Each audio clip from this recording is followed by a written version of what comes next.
Thank you for staying with Newsline. Last week, we featured a story about the many challenges in the way of the happiness of a 14-year-old girl, Anu Balogun. Her condition forced her to quit school, and her grandmother in despair. After the story broke, well-meaning Nigerians responded positively with more goodies in the pipeline. Jennifer Igwe, who has been following her story, has an update.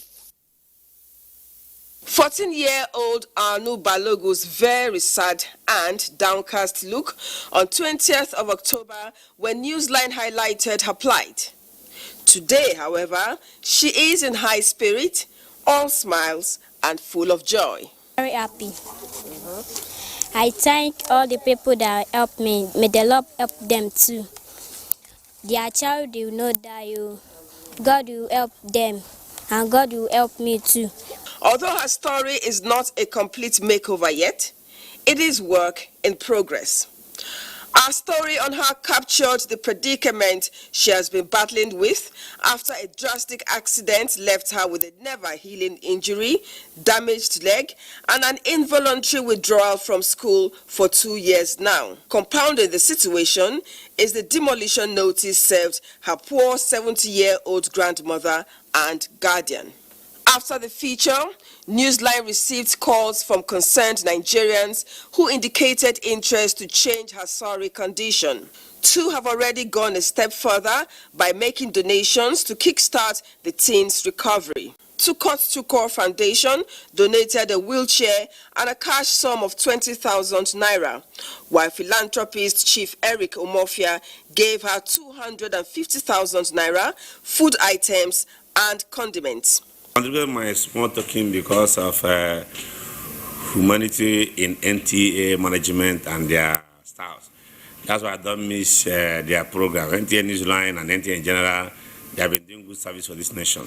The NTA management, led by the Zonal Director, NTA to Lagos Network Center, Lawal Ahmed, visited Anu and her family at their Isheri Magodo residence and presented the gifts to them. They were elated at the show of love. I thank God. I thank God for the people who help me. All Nigeria, I thank God. I happy when I happy. And they happy because this girl, you know, get mama, na me born mama. I don't get anything. I don't get money. See my house. I'm excited that because my leg will done and I will go to school back. I'm excited and I thank God. To ensure the milk of kindness does not go down the drain and properly monitored, an account will be opened in Anu's name, particularly as her aged grandmother has none.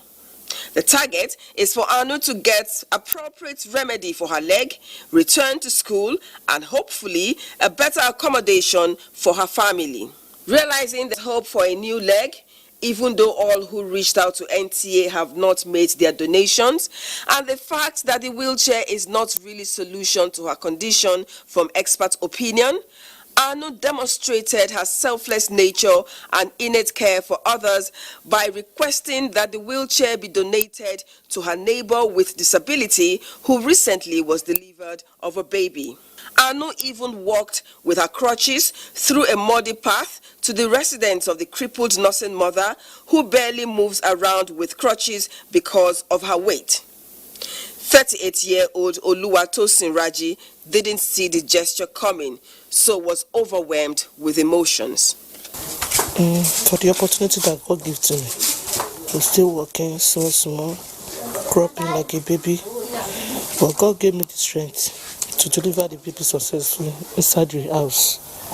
But by the time the NTA and Anu gave me this thing, I will be happy and I will be okay to walk up and down.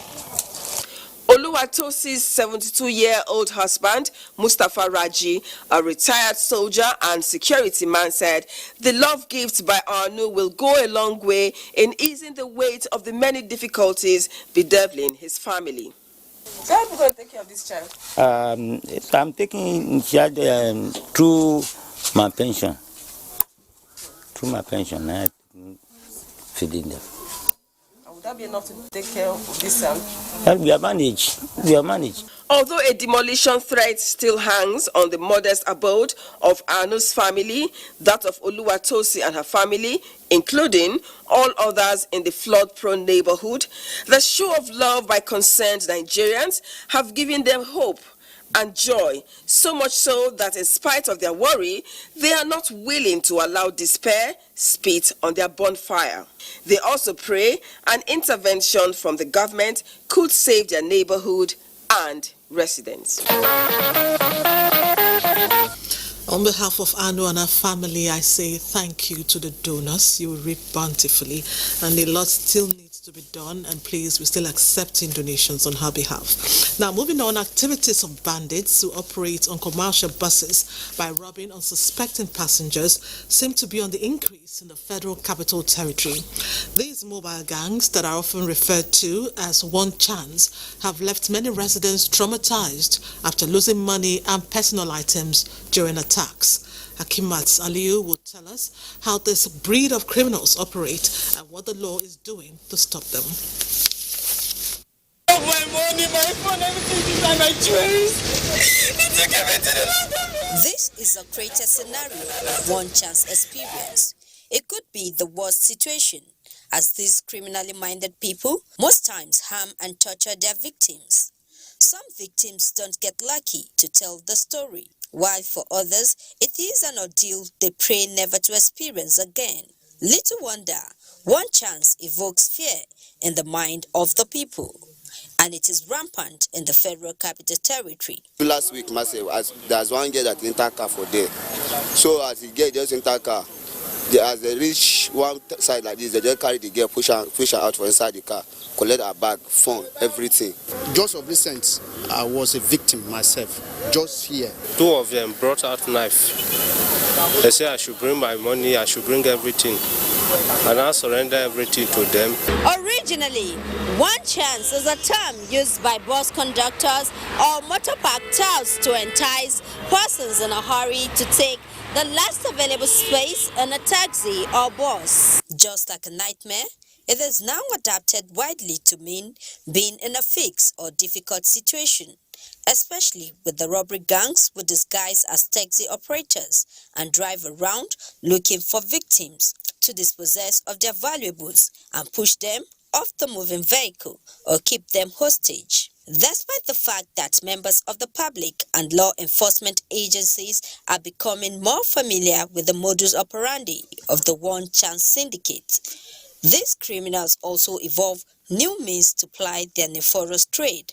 Interestingly, to them, it is referred to as business. When we understand the method they are doing, then we used to get our men who are in mufti to blend with other passengers. We use this strategy, we arrest so many of them.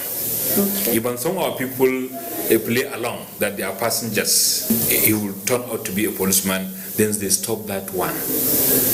What they normally do, the driver of the One Chance motor will be alone. We notice that most of them use unpainted vehicles. Therefore, this onslaught against the use of unpainted vehicles for taxis. Some areas have been identified as flashpoints within Abuja metropolis. They include Masalachi Junction, Bolingo Junction, Mabushi, amongst others. Observers say abandoned buildings and ditches that abound in Abuja are what One Chance criminals use to shield themselves after committing such crime.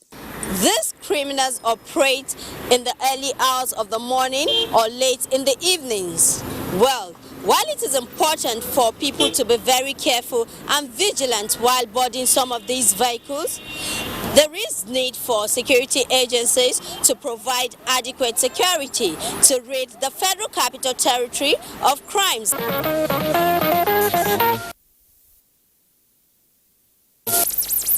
The law needs to do more.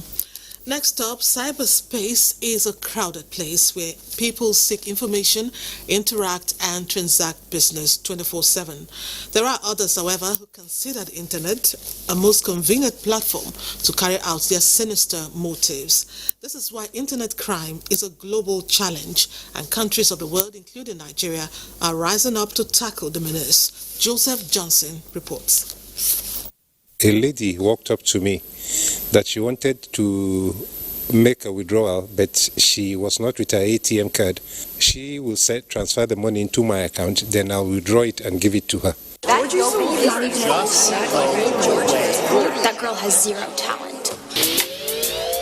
Over the years, the rapid growth of the internet and its wide acceptance have made life more meaningful to the global community, just as it has led to increase in security threats. In Nigeria, like other countries of the world, people and various institutions who are connected to the internet, either through their computers or mobile technologies, witness different forms of cybercrime, including identity theft, hacking, fraudulent electronic mails, the list goes on. And then, of course, also paving way for cyber or online bullying. After all, there are two sides of the same coin, even though they mean different things.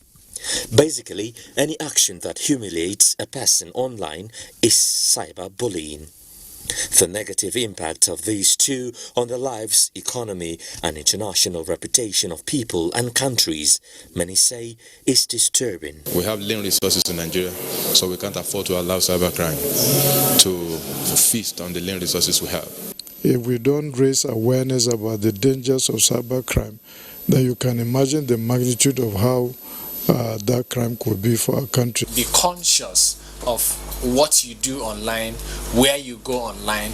There are signs that shows that a particular message that comes to your email, it's not real. Opinions, however, differ on what constitutes cybercrime or bullying in Nigeria. Whatever though, the country's security agencies have drawn a battle line with cyber criminals called Yahoo Boys. Nigeria is said to be losing more than 120 billion naira through cyber fraud, and the overall effect on the GDP is put at about 0.08%. Apart from economic threats, social life is also negatively affected, as some users of Instagram, Twitter, and other social media platforms are experiencing a new wave of cyberbullying. Stephen Adetutu, a 22-year-old national diploma holder, has had enough of the internet already. Want to know why? There was a particular one that happened, and when this person was to reply, I was like, people like you, if you keep having this kind of mentality, are you going to get rich at all? What I'm saying happened earlier this year. So the person like, with this kind of your belief, you will remain poor forever.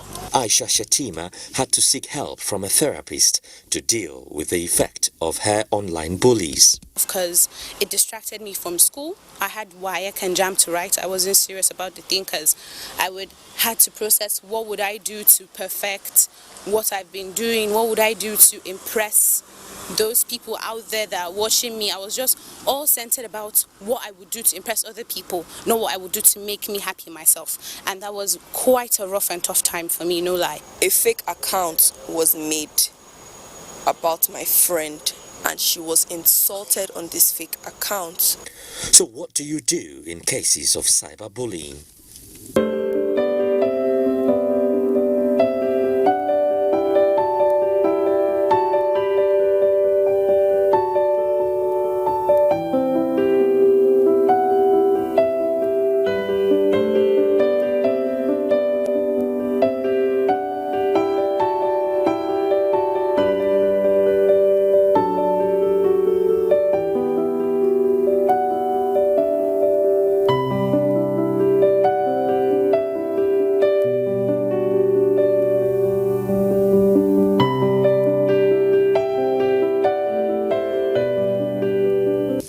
A zero-tolerance policy to online crime and bullying, observers affirm, will make it possible to promote a healthier and safer social media usage.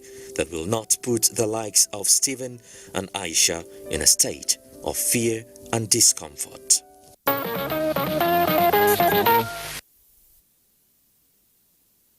To be guarded when dealing with people in cyberspace and say no to cyberbullying. Away from crime, it's not an easy life for people with spinal cord injury. Their physical limitations present overwhelming challenges, yet some have managed to defy the odds. Now, Yahanasu Hassan Barao in Kano will paint a vivid picture of what people living with spinal cord injury go through and how they struggle to get by. Exaggeration that victims of spinal cord injury are undergoing emotional and physical trauma. Accident and falls, according to medical experts, are common causes of acute spinal cord injury, which in most cases cause temporary or permanent changes in its functions. This sometimes may affect muscle control to bladder, bowel, and sexual functioning. It leaves devastating effects on victims' physical, social, and mental alertness, thereby making them vulnerable and must at times a huge burden on relatives and friends. This situation prompts quite a number of them to resign to fate, while a few others take up the challenge and have excelled in their chosen career. Fatima Sanusi Karai, a renowned broadcast journalist with Nigerian Television Authority, is a typical success story of victims with spinal cord injury. Fatima has been on wheelchair for more than 20 years, but determined to succeed, she was not deterred by her challenge. However, many others like Bashir are not lucky. He holds 2 master's degrees, but yet to be gainfully employed. Second class lower in political science with my master's degree in national economic planning and entrepreneurship, having a software engineering. I also study network engineering in New Delhi. All has been miserable indeed. I've been indoors. I used to stay indoors for almost a year because I have nowhere to go. I have no employment. My surgery, that's just it. I'm going to be back on my feet, but I didn't think the recovery would take a lot of time. And it actually took me a while to finally accept that this is my life and this is just how it's going to be. So it's either I accept it, I live on, or I don't. So pathetic is also the case of Habibu Abba, a petty trader who, due to his indigent nature, could not access basic medical care 6 months after sustaining spinal cord injury in an accident along Kano-Kaduna Road. Need some blood transfusion, you'll need some IV fluid administration, and you'll also need some resuscitation with medication. After that, you'll also need to be seen by the spine surgeon and also the plastic surgeons. As an outpatient, after he is stable, subsequently after that, he will most likely require inpatient care. Habibu is appealing to government, corporate organizations, and well-meaning individuals to give him his life back by donating 3 million naira, the amount required for his medical bill.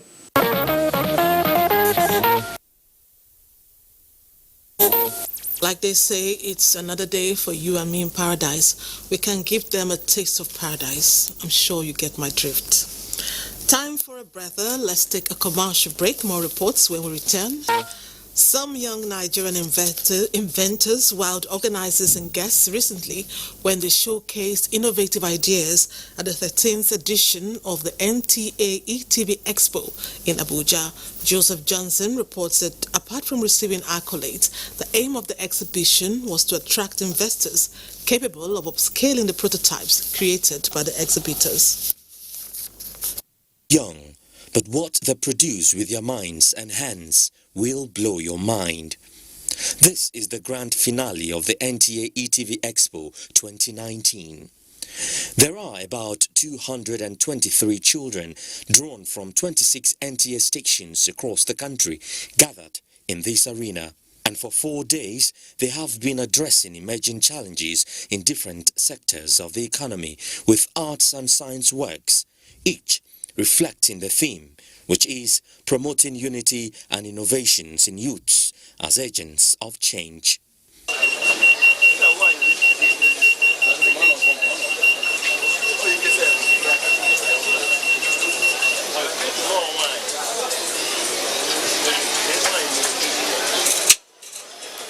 This machine is a maize processing machine. It's used to remove the grains of this corn from their cobs. In the old traditional method, they use their hands, but now we are offering it a simpler way for those in the rural area.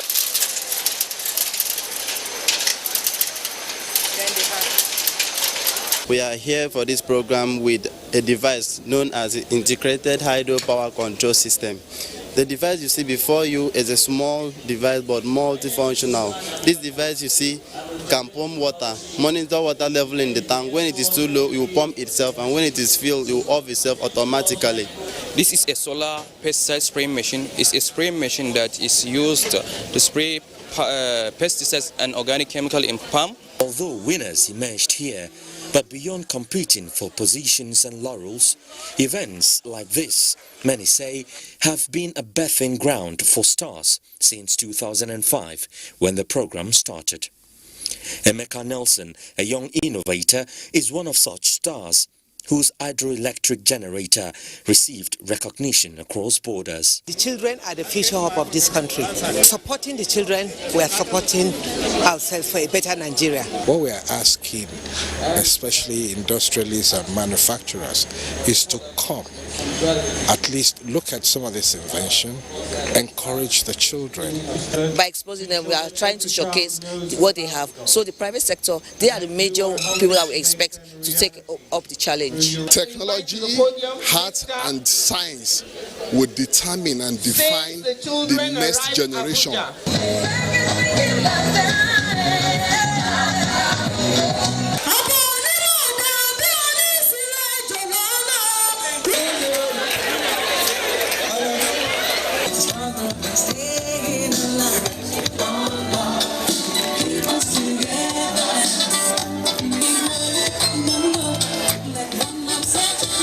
It is expected that more and more of these great minds will not stop here, but will follow their dreams towards advancing technology that will shape the world around them.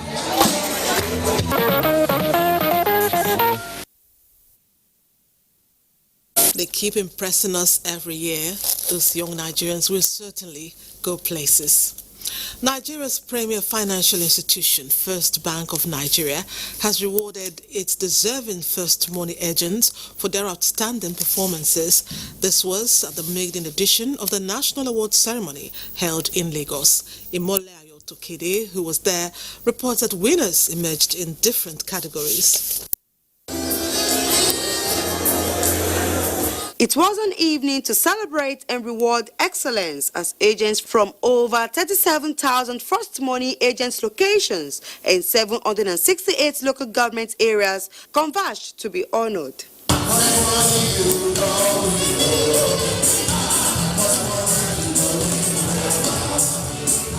Top 36 agents at the state level were rewarded with a sum of 250,000 naira each and a certificate to show for the award. And at the regional level, winners emerged from Northeast, South-South, Southeast, Northwest and Southwest, receiving cash prize of 1 million naira each. I say it's God all true, and I also want to appreciate my customers and also my staff. And to the biggest award for the day, the overall winner across all the regions emerged from North Central. He clinched the grand prize of 2.5 million naira. I am very happy. Very happy, and I thank First Bank very well for giving me this award. This money, I will use it to expand my business. The First Money Agents Network is a bespoke channel through which First Bank expresses passion and commitment to broadening access to financial services. Even though we are saying there's gap across the entire country, but certain regions of the country are worse off than the others. And that is why we are focusing on those states to ensure that we promote inclusive growth. When we promote inclusive growth across the entire country, then we are assisting the government of President Muhammadu Buhari to address poverty. As of today, they're only paying in to receiving money and they're paying few bill payments. But we want them to be able to do anything. We want corporates to be using our agents for financial for collections. We want you to pay your electric bill. We want you to pay your airtime. We want everything. So just be like a branch in your location, on your street, in your village, in your town. The agents that had the highest number of transactions in terms of volume and also value, We have to attest to the fact that First Money Agent Network is a phenomenal concept.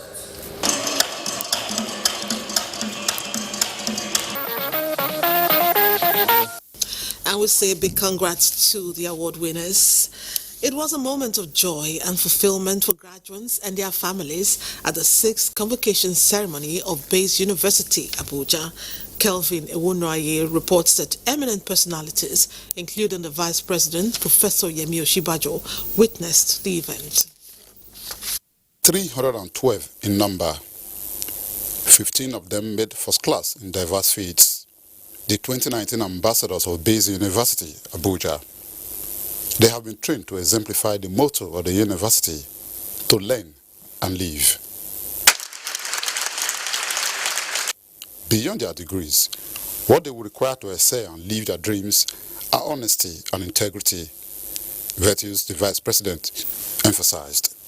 It's also the story of the tenacity and the innovativeness and commitment dedicated of some vision, Pro-Chancellor of the University, Senator Yusuf Tati.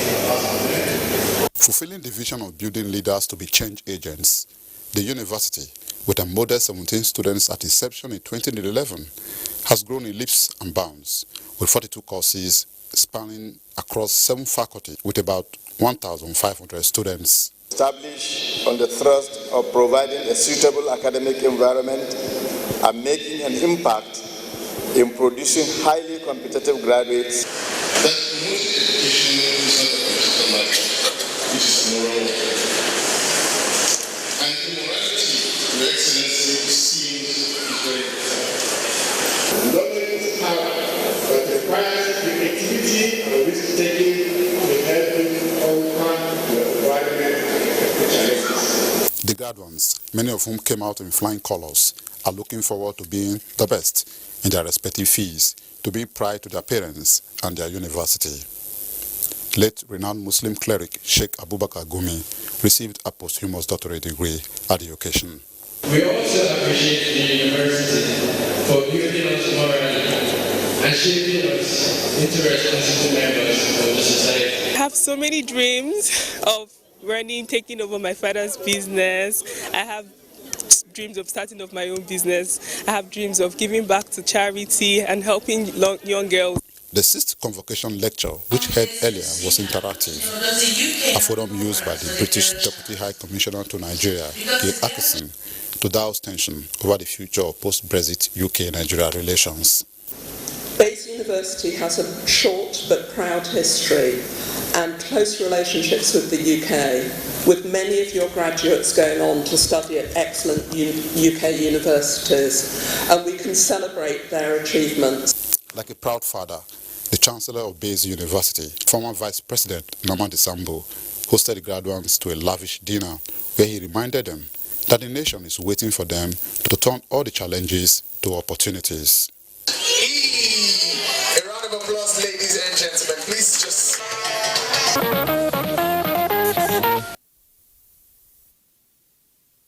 Congrats to those young graduates. The task of securing the financial assets of bank customers is the mandate of the Nigeria Deposit Insurance Corporation, NDIC. And for successfully protecting depositors' funds for 30 years, NDIC sounded the drums of celebration in grand style. Onegie Fine Face reports. Inception in 1989, Nigeria Deposit Insurance Corporation, NDIC, has been responsible for promoting safe and sound banking practices, engendering depositors' confidence in the banking sector, and helping to protect the finances of depositors and financial institutions, especially in crisis periods. The corporation remains resolute and fully committed to discharging its role as an active component of the Nigerian financial safety net. The regulatory capacity we have today was built to address the risks of yesterday. We must evolve that capacity to address the risks, not just of today, but of the future. Celebrating success at 30, however, comes with new concerns, paramount of which is the demand of innovative and proactive solutions to technology-induced risks like speed of transaction, data privacy, mobile banking, and cybercrimes. And Vice President Yemi Osinbajo was quick to point out the need for a rethinking of NDIC's regulatory methodology. There's no question that regulatory institutions must now spend more time and resources on researching the nature and management of these risks. Training to meet the required compliance capacity will also be very crucial. The 9th National Assembly is not unaware of the operational challenges faced by NDIC in the discharge of its functions and will be readily available to ensure success by giving accelerated hearing on the proposed amendments to the NDIC Act 2006. A book chronicling the successes achieved so far was presented to the public as part of the anniversary celebration. It's my very special pleasure to formally unveil the book, 30 Years of Deposit Insurance System in Nigeria.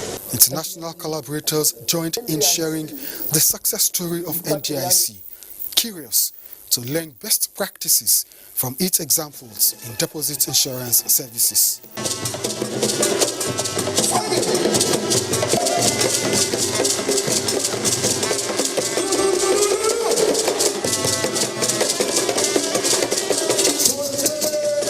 Efforts of pioneer staff whose contributions formed the pillars on which NDIC is growing to become Africa's leading deposit insurance service provider were handsomely rewarded as the corporation braces the challenges of the future.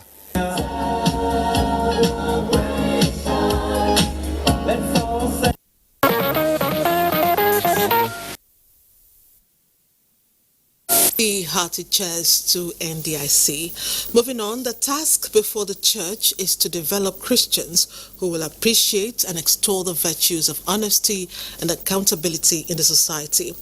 This and more formed the core message of the Silver Jubilee of the National Women Wing of Christian Association of Nigeria, WUWICAN. Udwak Etim has details. The convention was held at the national headquarters of the Lutheran Church of Nigeria, Oboridam, Ibesikbo Sultan Local Government Area of Akwa Ibom State, with the theme, Fear Not, for I Am With Thee.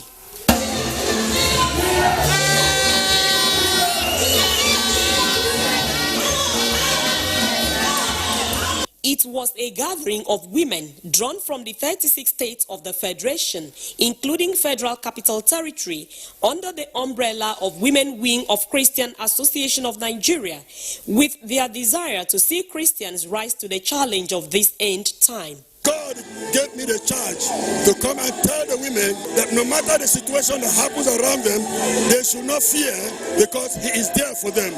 Wife of the Akwa Ibom State Governor Martha Udom Emmanuel, while reminding women of their role in nation building, urged them not to be afraid, but pray continually for unity, peace, and stability in Nigeria. Women, you are the ones to intercede for your state, for your country, for Nigeria.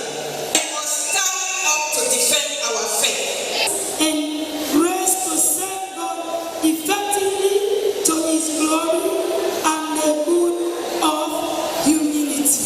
Women should unite together. We want unity in this nation. We do not want the nation to be divided. We want the nation to move forward. We want development in our nation. We women should come out and play out our roles as mothers. There were lectures on various topics where women were advised to take up their responsibilities for nation building. Awards were presented to some members for their contribution to the growth of the association, even as 185 women, 5 drawn from each state, including FCT, were empowered to ensure good means of livelihood. 24. Highlight of the convention was WUWICAN's visit to the Nigerian Correctional Service Medium Security Custodial Center, UYO, where gift items were presented to the management of the center. Similarly, the women's group also visited Mother Charles Walker Children's Home, UYO,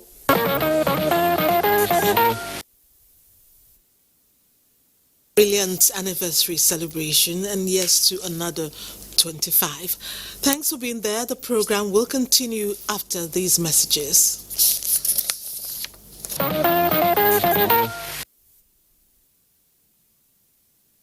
Regular alumni meetings and visits to alma mater are essential in sustaining the image and glory of educational institutions. This was the view of scholars and alumni of the Abdullahi Bayero University College, now Bayero University Kano, at a reunion decades after graduation. Abdullahi Mustafa has the report. Many of them have reached the pinnacle of their career and retired, while others still in active service. Their coming together created an atmosphere of nostalgia, as a number of them have not met one another for years. Going down memory lane, one of the pioneer students of Abdullahi Bayero College, now Professor Emeritus and Chief Imam of Kano, Muhammad Sani Zaharuddin, recalled how the institution evolved in 1964 and metamorphosed to its present status by University Kano. We were 10 of us in the class, and now today at the Eid the number of students here in the university is over 50,000. We felt that we need to retrace our origin because ABC, ABU, they seem to have been absorbed into Bayero University and Ahmadu Bello University. Murshid of the Abuja National Mosque, Professor Shehu Ahmad Galadanchi, who was represented, believes the reunion would help the alumni interface and chart a way forward. Bayero University is one of the institutions in this country that has made really fabulous contribution. Since then, the university has developed in leap and bounds. By then, there are only about 4 faculties. Now the university has 17 faculties compared with the 4 that were there before. The reunion featured presentation of awards to former lecturers of the ABC-ABU, as well as past presidents of the student union government of the institution.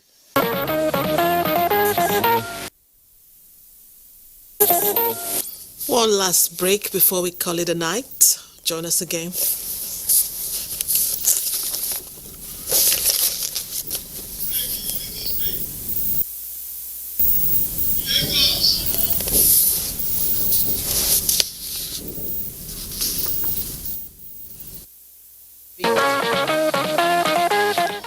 Welcome back.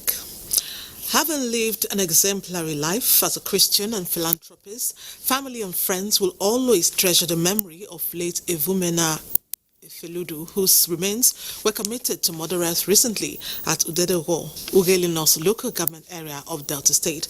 Austin Edemodu brings highlights of the funeral service held in honor of the 84-year-old matriarch at St. Andrew's Anglican Church, Warri.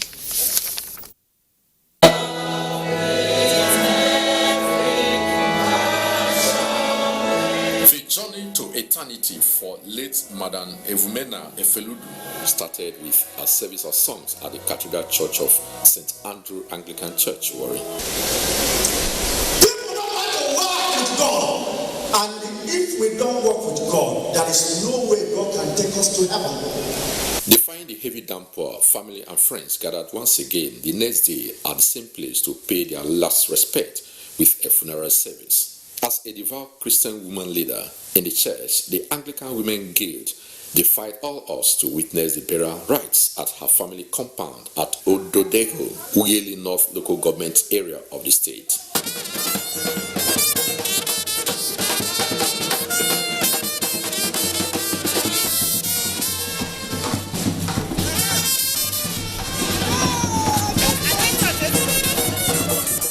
She single-handedly raised up 4 children by herself without a fatherly care, and she served God to the end. After the interment, the in-law visit took center stage as Pastor Ray Bovre and other in-laws took turns to perform the rites. She was a down-to-earth person. She was an open book. She can't hurt a fly, but she will tell you as it is. Very frank, very down-to-earth. For the children and grandchildren, late Madam Evumena Feludu will be greatly missed. Yeah, I missed her because I'm very close to her. And Whenever I'm with her, she always give me advice. My mom, so many things I can remember about her. I love her so much. She's fun to be with. She laughs a lot. She's very funny. She can crack a lot of jokes. Very friendly, jovial woman, kind-hearted. She was a delight and a joy and just an absolute blessing to us and the whole family. The first time I met her, I saw a very outspoken, transparent woman that feared the Lord. Late Madam Ivumena Feludu, popularly known as Mama Tomatoes, is survived by 6 children and 15 grandchildren.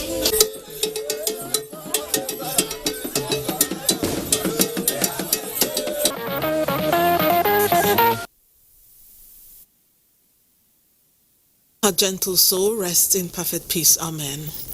The quiet town of Eke in Udi, local government area of Enugu State, recently played host to a large number of dignitaries from far and near who came to pay their last respects to the late Augustina Uchechukwu Okechukwu, wife of the Director General, Voice of Nigeria, Osita Okechukwu. Amechi Pius captured the event for Newsline.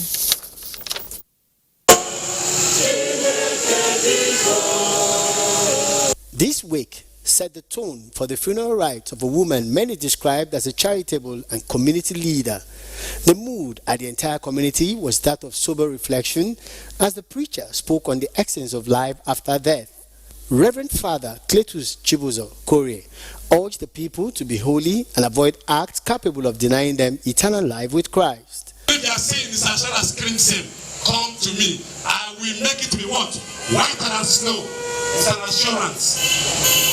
assurance given to us. At the Requiem Mass officiated by the Catholic Bishop of Enugu Diocese, the Vicar of Priests, Reverend Father Nnamdi Nwankwo of St. Paul's Catholic Church, spoke on the need for people to be selfless and God-fearing with special interest in the Word of God. Not only helping her husband and her family, her communities, both at Abuja and here. She was a very resolute woman in decision-making and in spirituality too. The body of late Tina, as she was fondly called by friends and associates, was laid to rest in her compound in Eke with the local government area of Enugu State. She was my organizer. I don't know how I will fix the pieces that she normally picks up on my behalf. My mom was a great woman, a Christian. She always brought us up right, always was there for us from primary, secondary to tertiary. Family, friends and well-wishers of the devout Christian mother and glowing Amazon later converged on the playing ground of St. Paul's Primary School, Eke, for a grand reception. It was a gathering of top politicians, business executives and public servants, representatives of Nigeria's first family, President Muhammadu Buhari, Secretary to Government of the Federation, Minister of Labour and Employment, Dr. Chris Ngige, Governor of Enugu State, Ifeanyi Ugwuanyi, and representative of the Director General of the NTA, Benny Modi, paid glowing tributes to late Tina Okechukwu. She was a pillar of support to her husband, both emotionally, intellectually, and physically. God will accept her soul and give her eternal rest. She was so hospitable, a God-fearing woman, and a very good mother and wife. Family and friends of late Tina, wife of the Director General of Voice of Nigeria, Osita Okechukwu, offered thanksgiving to God at St. Paul's Catholic Church, Eke. Late Tina Okechukwu was 57.